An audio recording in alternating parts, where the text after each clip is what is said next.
বাংলাদেশে অনেকেই মনে করেন সরকারি ব্যাংক মানে 100% নিরাপদ। তো প্রশ্ন হলো, সত্যি কি সোনালী ব্যাংক, জনতা ব্যাংক আর অগ্রণী ব্যাংক এই ব্যাংকগুলোতে টাকা রাখা কি পুরোপুরি সেফ? ঋণ, লোকসান, ক্যাপিটাল ঘাটতি এই বিষয়গুলো কি ঝুঁকি তৈরি করছে এই তিনটি ব্যাংকে? আজকের এই ভিডিওতে আমরা ডাটা, বাস্তব রিপোর্ট আর সাধারণ মানুষের জন্য গুরুত্বপূর্ণ তথ্য দিয়ে এই তিনটি সরকারি ব্যাংকের বর্তমান অবস্থা সম্পর্কে বিশ্লেষণ করব। সোনালী, জনতা, অগ্রণী এই তিনটি ব্যাংকই রাষ্ট্রায়ত্ত বা সরকারি মালিকানাধীন ব্যাংক। এর মানে হলো সরকার সরাসরি নিয়ন্ত্রণ করছে, প্রয়োজন হলে সরকারি সহায়তা পাওয়ার সম্ভাবনা রয়েছে। কিন্তু একই সাথে রাজনৈতিক কিছু চাপ, বেশি খেলাপি ঋণের পরিমাণ, ব্যবস্থাপনার দুর্বলতা এই তিনটি সমস্যাও রয়েছে। তাই সরকারি ব্যাংক মানেই যে ঝুঁকিহীন এটা পুরোপুরি সত্য নয়। সোনালী ব্যাংকের বর্তমান অবস্থা কী? সোনালী ব্যাংক বাংলাদেশের সবচেয়ে বড় রাষ্ট্রায়ত্ত একটি ব্যাংক। এর পজিটিভ দিক হচ্ছে সরকারি কর্মচারীদের বেতন ভাতা ভালো, সরকারি লেনদেনে বড় ভূমিকা রয়েছে, সরকার চাইলে সরাসরি সাপোর্ট দিতে পারে।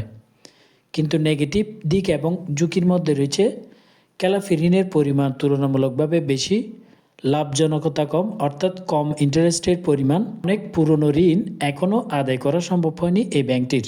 সাধারণ সেভিংস বা অল্প সংখ্যক টাকার পরিমাণ যদি এফডিআর করে রাখেন তাহলে তুলনামূলকভাবে সেফ থাকবে। বড় অঙ্কের বা দীর্ঘমেয়াদী ডিপোজিট স্কিম বিবেচনা করা খুবই জরুরি।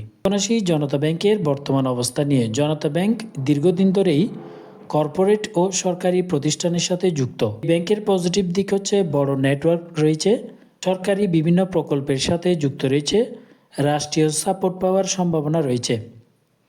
তবে ঝুঁকির দিক যদি বিবেচনা করেন তাহলে ঝুঁকি এবং সমস্যা হচ্ছে বড় বড় কর্পোরেট ঋণ খেলাপি হওয়ার ইতিহাস রয়েছে, ক্যাপিটাল ঘাটতির অভিযোগও রয়েছে এবং লাভের চেয়ে লোকসানের বেশি বছর লোকসানে গেছে এই ব্যাংকটি।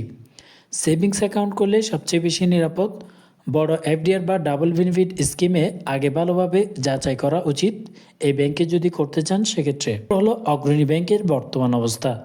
অগ্রণী ব্যাংক মূলত ব্যবসায়িক ও সরকারি লেনদেনের জন্য সক্রিয়। ভালো দিক হচ্ছে রেমিটেন্স ও ট্রেড ফাইন্যান্স, সরকারি মালিকানা এবং গ্রাহক সংখ্যা সবচেয়ে বেশি। এবং ঝুঁকির দিক হচ্ছে খেলাপি ঋণের সমস্যা রয়েছে, আধুনিক ব্যাংকিং সার্ভিসে পিছিয়ে রয়েছে এবং প্রাইভেট ব্যাংকের তুলনায় রিটার্ন অনেক কম দিচ্ছে এই ব্যাংক। স্বল্পমেয়াদী ডিপোজিট তুলনামূলকভাবে সেফ বলা হচ্ছে, তবে ইনভেস্টমেন্টের আগে বিকল্প ব্যাংকের সাথে তুলনা করে বিবেচনা করা উচিত। এখন আসি এই তিনটি ব্যাংকেই টাকা রাখার ঝুঁকি কি কি। তিনটি ব্যাংকের কিছু কমন ঝুঁকি হলো বেশি খেলাপি ঋণের পরিমাণ, মুনাফার হার কম, সিদ্ধান্তে রাজনৈতিক প্রভাব পড়ে সবসময়। বড় কিছু সুবিধা হলো সরকার সাধারণত এইসব ব্যাংকে ডুবে যেতে দেয় না, কিন্তু এর মানে এই নয় যে সব টাকা এক ব্যাংকে রাখা নিরাপদ। যদি আপনার টাকা নিরাপত্তাই মূল লক্ষ্য হয় তাহলে সরকারি ব্যাংক প্লাস ভালো প্রাইভেট ব্যাংক মিলিয়ে টাকা ভাগ করে রাখুন।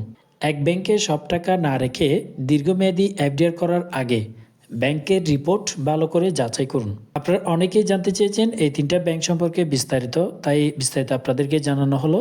এই ভিডিওটি যদি উপকার আসে তাহলে একটি লাইক দিন, ভিডিওটি শেয়ার করুন। আর এমন আরও বিশ্লেষণ পেতে সেফ মানি ইউটিউব চ্যানেলটি সাবস্ক্রাইব করে সাথেই থাকুন। দেখা হবে পরবর্তী ভিডিওতে। আল্লাহ হাফেজ।